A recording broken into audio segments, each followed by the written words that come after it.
आज हम लोग देखेंगे क्लास 12 का एक और लेक्चर में हम लोग देखते हैं electric potential due to electric dipole at any angle. हम लोग इस लेक्चर के बाद लगभग थोड़ा सा एडवांस चलेगा, उसके बाद चैप्टर समाप्त हो जाएगा। एनसीईआरटी का सॉल्यूशन आप लोग को मिलता ही रहेगा। ओके, सो आज हम लोग बात करते हैं क्या जी, electric potential due to electric dipole at any angle. अब पोटेंशियल निकालेंगे डायपोल के कारण। देखिए अब चलिए इसको निकालते हैं। टारगेट हमारा यही रहेगा, आज का टारगेट है इलेक्ट्रिक पोटेंशियल निकालना है किसी भी एंगल पर, इक्वेटोरियल पर, एक्सियल पर, कोई भी एंगल पर।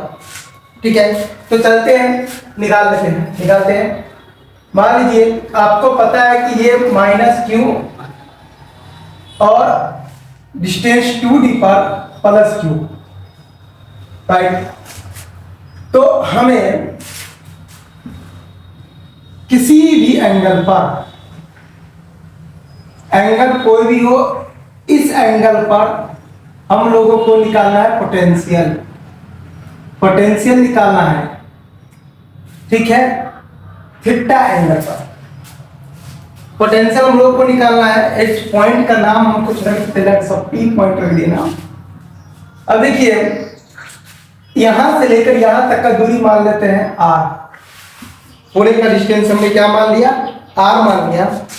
और कभी भी हम चाहे इलेक्ट्रिक फील्ड हो चाहे इलेक्ट्रिक पोटेंशियल हो, हम कहां से लेंगे, कहां से निकालेंगे, बीच सेंटर से, सेंटर ऑफ डायपोल से वो मान लेते हैं। यहां से लेकर यहां तक की दूरी d मान लिया, यहां से लेकर यहां तक की दूरी d मान लिया।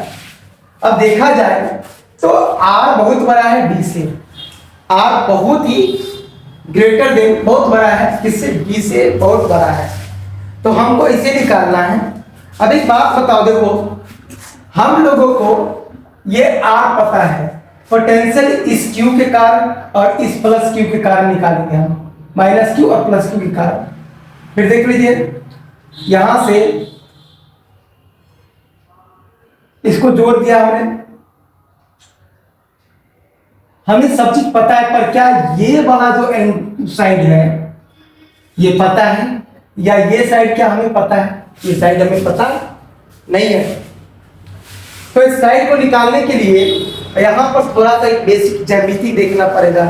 ज्यामिति में एक रूल कहता है कि यदि एंगल बहुत छोटा हो, देखिए डायपोल इसमें बहुत मैग्नीफाई करके बताया गया, पर डायपोल जो है एकदम छोटा है, क्यू और ये प्लस क्यू ये, और यहां से निकालेंगे, देखिए इसके बीच का एंगल देख लीजिए कितना छोटा हो गया, एंगल बहुत छोटा हो गया।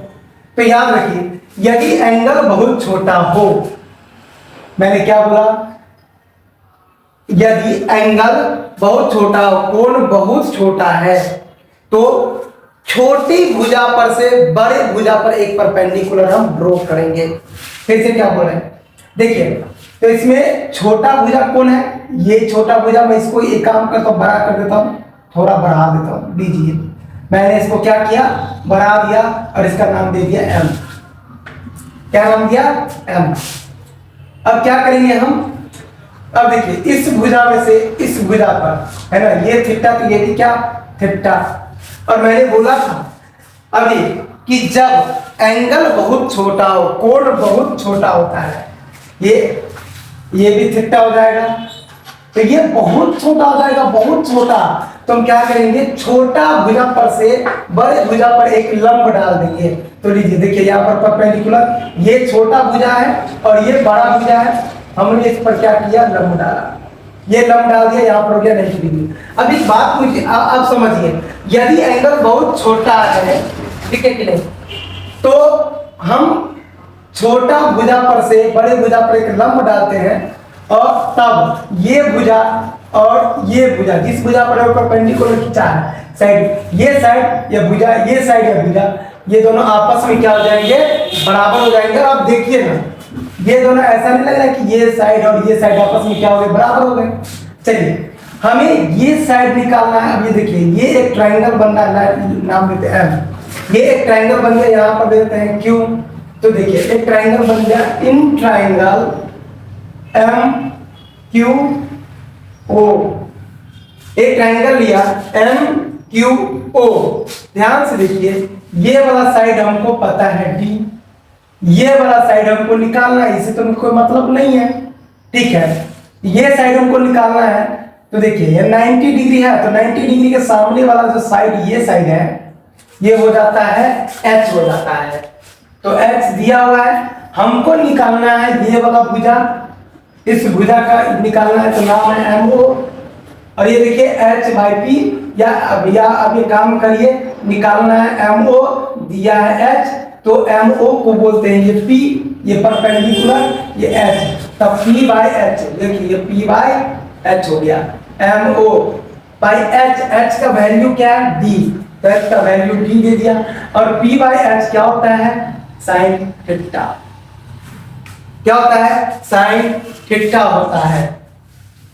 ओ सॉरी, गलत हो गया, गलत, एक मिनट देखिए, सॉरी, यहाँ पर ये 90 डिग्री है, तो ये तो एच हो गया, लेकिन ये थीटा है, देखिए ये थीटा है, तो इसके सामने वाला ये भुजा बी हो जाएगा, पी ना हो जाएगा, और ये बच गया तो बी हो गया, ठीक है कि नहीं।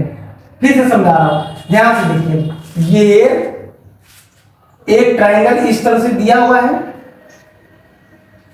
यहां पर ये थीटा है और ये 90 डिग्री है।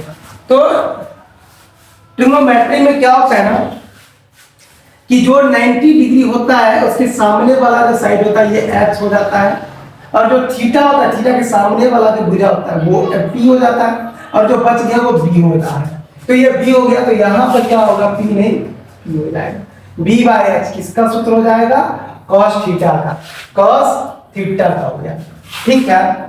अब देखिए नहीं कुछ तो नहीं चाहिए, एम ओ को 1 से गुना करेंगे तो एम ओ, और डी को कॉस थीटा से गुना करेंगे तो क्या होगा D cos theta, D cos theta. ये क्या निकला बताइए, डी कॉस थीटा, क्या हो गया डी कॉस थीटा। अब एक बात बताइए, यहां से लेकर यहां तक डी कॉस थीटा, और यहां से लेकर यहां तक क्या है, ये आर है, तो एम पी पूरे क्या हो जाएगा, एम पी बराबर क्या हो जाएगा, एम ओ जोड़ ओ पी, एम ओ जोड़ ओ पी।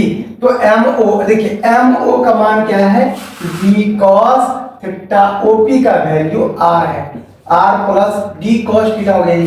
अब मैंने एक बात बताया था, जब एंगल बहुत छोटा है ना, तो यहां पर तुम लंब डाले और ये साइड आपस में क्या हो गया, बराबर हो गया, तो लिखेंगे एम पी बराबर O Q, P Q, P Q. तो एम पी का वैल्यू क्या दिया है, D cos theta plus R बराबर पी क्यू, अर्थात पी क्यू का वैल्यू क्या निकला, R plus D cos theta. इतना बात समझ गए, चलिए ये तो निकल गया, अब ये निकालना जरूरी है। अब एक बात बताइए आपने, इस एंगल पर ध्यान से देखेंगे, ये भी एंगल बहुत छोटा होगा, बहुत छोटा हो गया, ठीक है। तो हम क्या करेंगे, छोटा भुजा पर से बड़ा भुजा पर एक परपेंडिकुलर हम ड्रॉ करेंगे। और जब ड्रॉ करते हैं, देखिए ये हम ड्रॉ करते इस तरह से, ये हमने क्या किया, एक परपेंडिकुलर या छोटा भुजा, तो ये है ना, छोटा साइड ये है, दोनों में से छोटा ये है, तो छोटा पर से हमने क्या किया, एक 90 डिग्री का हमने परपेंडिकुलर ड्रॉ कर दिया, लंब डाल दिया, तो एम और यहाँ पर दे दिया एन। तो ये ट्रायंगल का नाम क्या है, अगेन इन ट्रायंगल, ये हो गया ओ एन, और यहाँ पर एस दे देते हैं, तो क्या हो जाएगा S O N. In triangle S O N में एंगल ये क्या है, 90 डिग्री है, तो इसके सामने वाला ये साइड हो जाएगा पी, सॉरी एच, और ये थीटा के सामने ये हो जाएगा पी, और ये बी हो जाएगा। तो हमें ये साइड निकाल देना है, ठीक है। तो चलिए दिया क्या है, बी निकालना है, एच दिया हुआ है, तो बी बाई एच किसका, कॉस थीटा। बी का वैल्यू क्या है, बी का वैल्यू नहीं पता, लेकिन एच का वैल्यू क्या है, एच का वैल्यू डी है। देखिए यहां से लेकर यहां तक डी है ना, और ये बराबर कॉस थीटा, फिर क्रॉस मल्टीप्लाई, बी को 1 से गुना करें तो बी, डी को 1 से गुना करें तो ये डी कॉस थीटा। ये क्या निकल गया, ये क्या निकल गया, डी कॉस थीटा। ये क्या निकल गया, डी कॉस थीटा। अब एक बात बताइए, यहां से लेकर यहां तक पूरे आर है, इसमें से डी कॉस थीटा निकल गया, तो ये कितना निकला, R minus D cos theta, यही ना निकलेगा। तो यहां से पीओ निकाल लेंगे, पीओ बराबर क्या होगा बताइए, ये पीओ पूरा निकालना है, ये पूरा निकाल लेंगे। पी ओ कैसे निकालेंगे, तब पी क्यू में से एन ओ को घटा देते हैं, पी क्यू, ये पी क्यू का वैल्यू क्या है पूरे आर। देखिए हमें कौन साइड निकालना है, नो हमें ऐसे करना है कि देखिए ये वाला साइड और ये वाला साइड आपस में क्या होगा, बराबर होगा। तो हमें P और N चाहिए, सॉरी यहाँ पर देखिए PN चाहिए, तो PN का वैल्यू क्या हो जाएगा, PO माइनस NO। PO का वैल्यू, PO का वैल्यू R हो गया, माइनस NO का वैल्यू क्या हो जाएगा, D cos theta, D cos theta. तो Pn बराबर क्या हो गया, R minus D cos theta. Pn का वैल्यू यहां से लेकर यहां तक क्या हो गया, R minus D cos theta. तो पता है कि ये वाला यहां से लेकर यहां तक और ये पूरा साइड आपस में क्या होगा, बराबर, तो R minus D cos theta हो जाएगा। देखिए ज्यामिति है, बेसिकली ये ज्योमेट्री है ना। ज्योमेट्री में ये एक नियम है कि अगर एंगल बहुत छोटा हो तो छोटा भुजा पर, छोटा साइड पर से एक लंब खींचेंगे, लंब खींचने के बाद देखेंगे कि 90 डिग्री है तो सामने का भुजा H और बच गया वो P, थीटा के सामने वाला P और ये B। हमें यही साइड चाहिए, पूरे R में से इसको घटा देंगे तो R माइनस B का थीटा और यही होगा। आप निकाल लीजिए, क्या दिक्कत है, सब जब तो निकलिए गया है तो लिखेंगे इलेक्ट्रिक पोटेंशियल, ऊपर लिखेंगे, चलिए लिखें electric potential at point P point पर हमें इलेक्ट्रिक पोटेंशियल को फाइंड आउट कर देना है। तो कैसे निकालेंगे, पोटेंशियल निकालने के लिए V, पोटेंशियल को V द्वारा हम क्या करते हैं, डिनोट करते हैं। तो इसका नाम हमने क्यों डाला, तो भी क्यों, और देखिए जोड़ना है, जोड़ेंगे ना, भी एस है ना, एस के कारण पोटेंशियल और भी मतलब क्यू के कारण पोटेंशियल, एस के कारण पोटेंशियल, ठीक है। तो हम लोग को पता है सूत्र क्या होता है, पोटेंशियल बराबर के क्यू बाई आर, क्या होता है, के क्यू बाई आर होता है, के क्यू बाई आर प्लस, और ये क्या होता है, ये भी होता है के क्यू बाई आर ही ना होता है। तो क्यू के कारण देखिए यहाँ पर क्या है, माइनस है, तो k minus q by r, r का value r plus D cos theta, यहाँ पर के क्यू का वैल्यू क्यू प्लस में है, यहाँ पर R minus D cos theta, दोनों में कुछ कॉमन दिख रहा है, के क्यू कॉमन दिख रहा है, तो यहाँ पर एक बट्टा माइनस एक बट्टा R plus D cos theta plus एक बट्टा R minus D cos theta, यही बचेगा।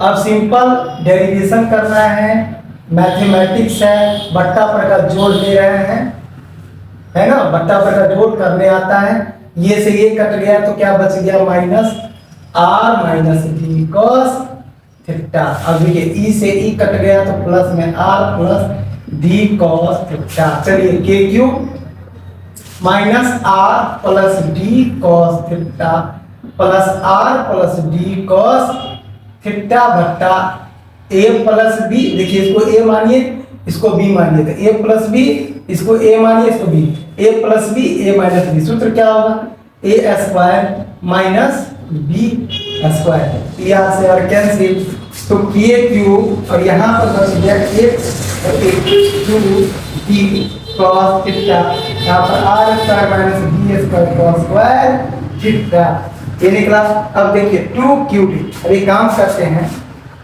2 को बाहर कर देते हैं, Q है ये है, D को भी बाहर कर दिए, तो क्या बच गया K cos थीटा, अब बट्टा में नीचे बच गया R square minus D square cos square theta.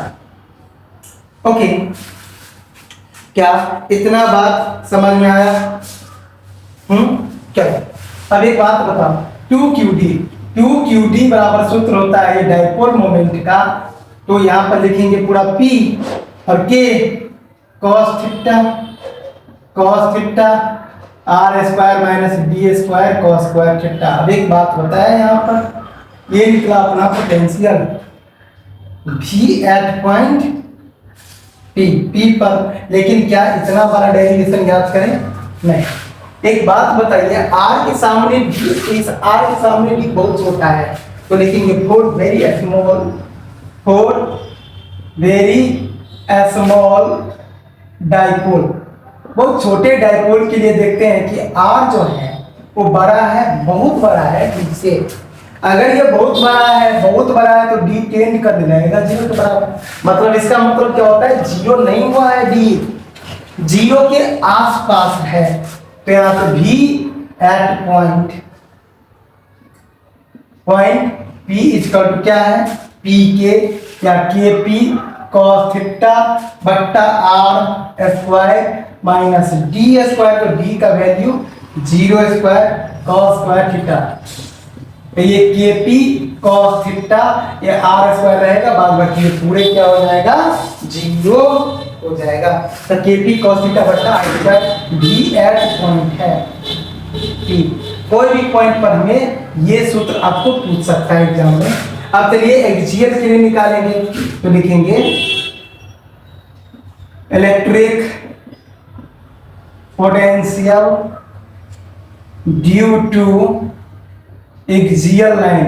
अब देखिए एक्सियल लाइन के लिए एंगल हो जाता है 0 डिग्री, याद रखिए थीटा का वैल्यू 0 हो जाएगा, तो V at axial equal to KP cos 0 degree बट्टा R square.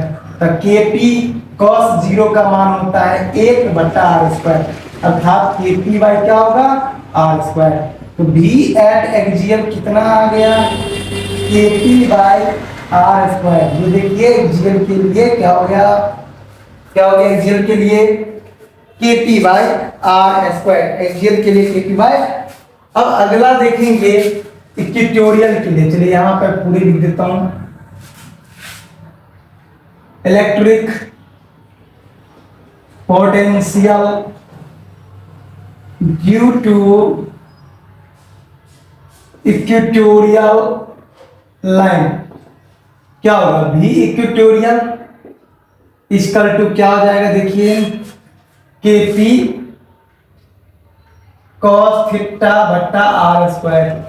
KP cos equatorial अर्थात 90 डिग्री, एंगल का वैल्यू हो जाएगा 90 डिग्री इक्वेटोरियल। ये सब पिछले कक्षा में मैंने पढ़ाया है, वहां पर जाकर के देख सकते हैं। R स्क्वायर कि cos 90 का वैल्यू 0, तो पूरे वैल्यू 0, तो V इक्वेटोरियल क्या होगा, इक्वेटोरियल पर पोटेंशियल 0 होता है, इक्वेटोरियल पर पोटेंशियल 0 होता है।